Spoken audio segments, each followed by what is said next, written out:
من قلب الهند حيث تشتعل الصراعات الفكرية خرج الشيخ المسلم شمائل الندوي ليواجه أحد أشرس رموز الإلحاد هناك، جاويد أختر. مناظرة اهتزت لها الأوساط الهندية وتابعها الملايين، بل وأسفرت عن إعلان الكثيرين إسلامهم وتأثرهم بقوة الحق. لكن بدلا من أن يجد الشيخ السند والنصرة، جاءت الطعنة ممن لا يتوقع. وبينما كانت القنوات الهندية تعد لمحاكمة إعلامية كبرى ضده، انطلقت حملات تكفير وتضليل من بعض الأطراف العربية على منصات التواصل الاجتماعي.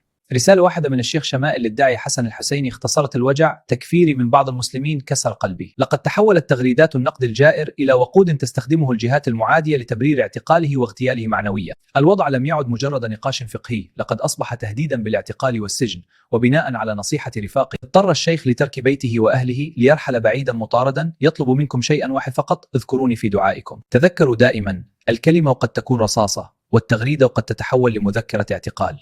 فلا تكن عونا للعدو على أخيك. المسلم أخو المسلم، لا يظلمه ولا يخذله ولا يسلمه. قصة الشيخ شمائل الندوي درس في النصرة وتحذير من الخذلان.